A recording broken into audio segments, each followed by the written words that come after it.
छिंदवाड़ा में रोग को दूर करने वाला कफ सिरप ही 9 बच्चों की मौत का जिम्मेदार बन गया। कफ सिरप पीने के बाद पिछले 20 दिन में 9 बच्चों की किडनी फेल होने से मौत हो चुकी है। इनमें से ज्यादातर बच्चों ने नागपुर के निजी अस्पतालों में दम तोड़ा। मौत का ये आंकड़ा बढ़ता ही जा रहा है। कई बच्चे अभी भी अस्पताल में जिंदगी और मौत की जंग लड़ रहे हैं।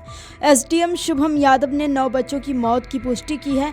उन्होंने बताया कि 6 बच्चों में कफ सिरप की हिस्ट्री मिली है, जिसमें एक को डायथिलीन ग्लाइकॉल केमिकल से मौत का जिम्मेदार माना जा रहा है। इन बच्चों में 5 में कोल्ड्रिफ और 1 में नेक्स्ट्रॉस डीएस की हिस्ट्री मिली है। फिलहाल दोनों सिरप को बंद कर दिया गया है। बता दें कि छिंदवाड़ा मेडिकल कॉलेज के एसोसिएट प्रोफेसर एचओडी डॉक्टर पवन नंदुरकर ने बताया कि रिसर्च में ऐसा पाया गया है कि कोल्ड सिरप या कफ सिरप बनाने के दौरान डायथिलीन ग्लाइकॉल नामक के केमिकल के मिलाए जाने से इस तरह किडनी डैमेज के मामले सामने आते हैं। बैन किए गए कोल्ड्रिफ और नेक्स्ट्रॉस डीएस इन 2 कफ सिरप में ये केमिकल था या नहीं, ये तो जांच रिपोर्ट सामने आने के बाद ही पता चलेगा। फिलहाल इनकी बिक्री पर रोक लगा दी गई है। डॉक्टर पवन नंदुरकर ने बताया कि वैसे तो किडनी डैमेज के कई कारण हो सकते हैं। पानी की खराबी, धातु का होना, जहरीला पदार्थ, डिहाइड्रेशन आदि के कारण भी किडनी डैमेज हो सकती है। अब क्योंकि अभी तक सामने आए मामलों में ये कफ सिरप कॉमन रही है, इस कारण कोल्ड्रिफ और नेक्स्ट्रोडीएस में डायथिलीन ग्लाइकॉल केमिकल गड़बड़ी की संभावना जताई जा रही है। डॉक्टर पवन नंदुरकर के अनुसार पहले भी इस तरह के मामले सामने आए हैं। तब रिसर्च में ये पाया गया था कि किडनी डैमेज के मामलों में एथिलीन ग्लाइकॉल और डायथिलीन ग्लाइकॉल केमिकल ही जिम्मेदार था।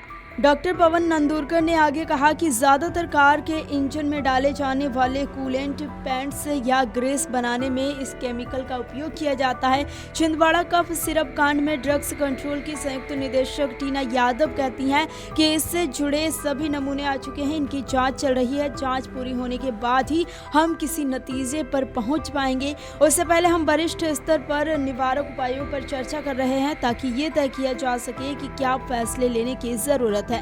रिपोर्ट 1-2 दिन में आ जाएगी। सप्लाई सोर्स की जांच की तैयारी शुरू कर दी गई है। वहां स्टॉक है या नहीं, इसकी जांच भी चल रही है।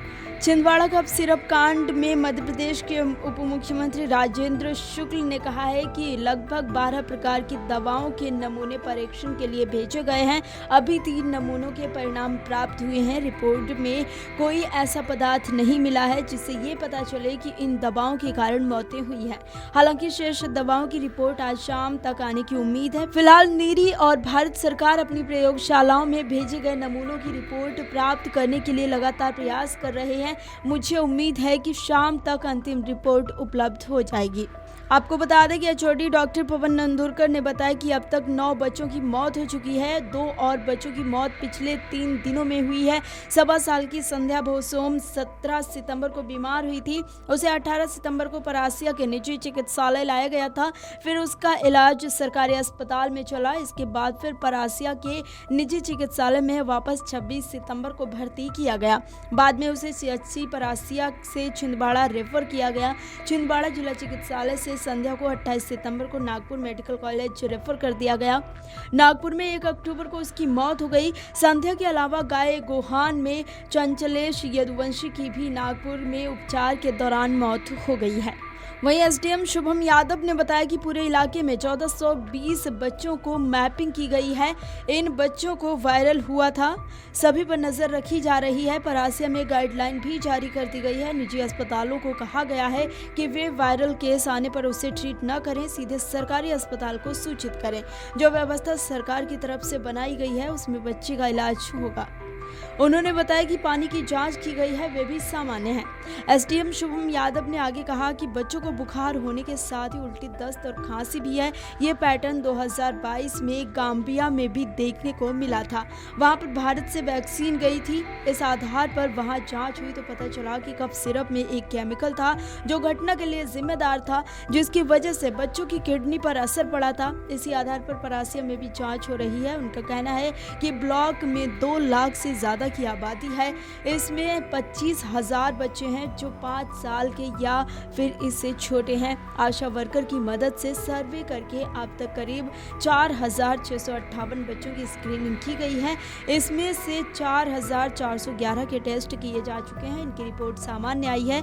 अभी अस्पताल में भर्ती बच्चों में से 3 की हालत गंभीर है। उनको डायलिसिस दिया जा रहा है और वे वेंटिलेटर पर हैं। Video desk amarujala.com।